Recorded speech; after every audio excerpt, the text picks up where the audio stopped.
1월 18일 강아랑이 전해주는 정치권의 뜨거운 말말말 강아랑의 정치랑입니다. 첫 번째 주제는 3선 이상 페널티입니다. 역대 최초 시스템 공천을 표방하고 나선 국민의힘이 공천관리위원회가 지난 16일 발표한 공천 기준을 두고 3법이 복잡해졌습니다. 동일 지역구에서 3번 이상 당선된 현역 의원이 또다시 본인 지역구에 출마할 경우 경선 득표율의 15%가 감산되는 방식인데요. 해당 의원이 현역 의원 평가에서 30% 이하에 해당하는 점수를 받을 경우 20%의 페널티가 추가되는데 이러면 최대 35%까지 경선 득표율이 조정되는 셈입니다. 다선 중진이 안 나오도록 제지해야 된다. 증거를 가야 된다. 이거냐? 아니면 당은 이 다선 중진은 정치적 자산이기 때문에 보호해야 된다는 거냐? 그 가치관의 차이거든요. 또 더구나 지금 공천하면 예를 들면 재선을 공천하면은 그분들이 3선이 되잖아요. 그건 또 어떻게 설명해야 됩니까? 네, 동일 지역구 3선 이상 페널티에 적용받는 이유는 불출마를 선언한 장제원 의원과 수도권 출마를 준비 중인 하태경 의원을 제외한 총 22명으로 절반이 영남권 의원들입니다. 한편으론 현역 프리미엄으로 충분히 극복할 수 있다는 점에서 반발이 크게 나오진 않을 거란 예측도 나왔습니다. 우리는 비윤 행사 공천은 아니다. 감점이 꽤 많기는 하지만 그래도 이길 가능성이 없지는 않다라고 현역들한테 그런 신호를 주는 거예요. 저도 명색이 5선 국회의원이니까 뭐 해당되겠죠. 당이 정한 방침에 따라서 저는 뭐 그걸 순응하면 될 일이고요. 당선들은 불만이 분명히 있겠죠. 그런데 신인들이 보기에 어느 정도 공정한 경선이었다라는 생각이 들 정도가 되려면 이 정도 처방은 필요한 부분이 아니었나. 공천 규칙 발표 다음 날 한동훈 위원장은 4선 이상 중진들과 처음으로 한자리에 모여 시스템 공천 취지를 직접 설명한 것으로 전해지고 있습니다. 그렇다면 한 위원장이 처음으로 참석한 오늘 오전 국민의힘 의총에선 어떤 얘기들이 오갔을까요?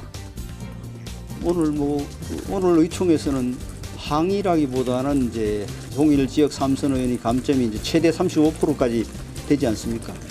그럴 경우에 또 상대가 가점 요인이 있으면은 40% 이상까지 차이가 나니까 그런 걱정하는 분이 있었습니다만 많은 분들이 문제 제기하거나 불이하지는 않았습니다.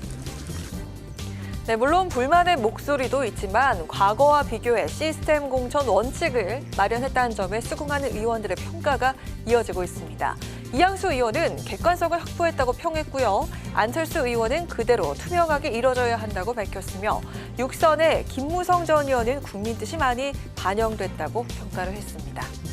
국민의힘 공관위는 오늘 의총에서 나온 질문을 바탕으로 오는 23일 회의를 열고 보다 구체적인 공천 룰에 대해서 결론을 낼 예정입니다.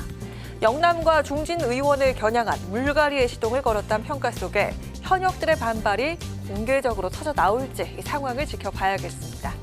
두 번째 주제, 정청래 대항마입니다.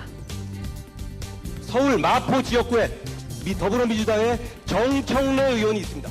개딸 민주주의, 개딸 전체주의, 이재명 개인 사당으로 변질된 안타까운 지금의 민주당을 상징하는 얼굴이 바로 정청래 의원입니다.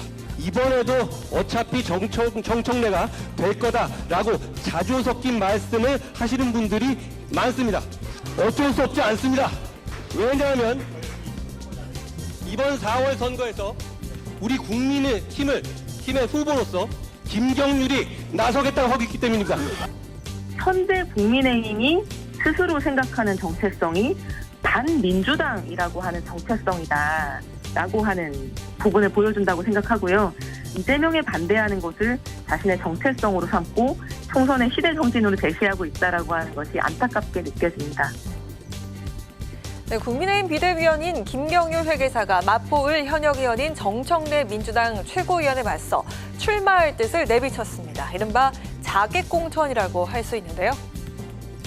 정청래 의원이 굉장히 좋아하고 있을 것 같은데요. 어떤 점에서? 정치적 경력이나